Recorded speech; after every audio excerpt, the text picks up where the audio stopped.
गोय प्रदेश काँग्रेसीचे अध्यक्ष गिरीश चोडणकर हांणी एक प्रेस कॉन्फरन्स घेतली. आयतारा घेतली म्हणजे ताका मातशी चडच सुबेद पब्लिसिटी मेळटा. आयतारा कांय उरना चडशें.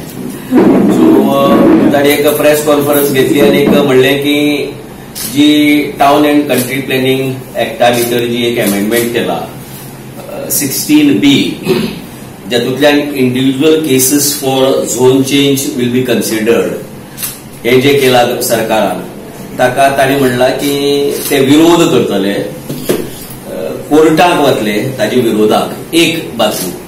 आनी दुसरें म्हणला ताणें की ह्या बेसिसाचेर जे कोण आपलो झोन चेंज करून घेतले तांणी शादूर रावचे, कित्याक तांचे सरकार येतगीर इन्वर्टेड कॉमास की ते सगळे परत करतले म्हणजे हे जे झोन चेंज जातले अंडर 16B ते परत करतले म्हणते, revert it to its original position.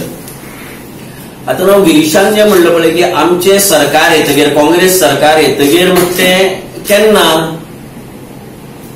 आनी कितें इलेक्शनां तर 3.5 वर्स आसात. सो 3.5 वर्सांनी सरकार येतगीर तो म्हणटा ते.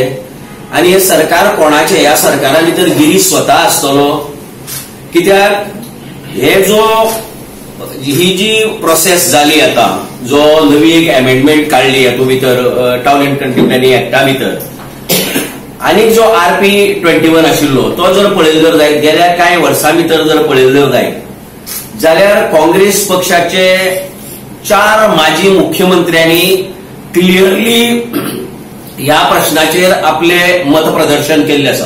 गिरीश चोडणकर जो not elected, may be elected as a president but not elected by elected anywhere as a legislator, जर काँग्रेस पक्षाक जर खरेंच दिसताले की ह्या बाबतींत की अमेंडमेंट रॉंग आसा आनी गोंयकारांचेर अन्याय जालो ना हें करपाचो ना, then why they did not oppose it in the assembly भितर तांणी कित्याक विरोध करूं ना ही अमेंडमेंट आयिल्ली तेन्ना. तांचो अपोजिशन लीडर जो आसा Babu Kavlekar, why he is not speaking about this amendment, तो कित्याक ह्या विशयाचेर उलयना अजून पर्यंत? Why it is only Girish जो ह्या प्रश्नाचेर उलयता?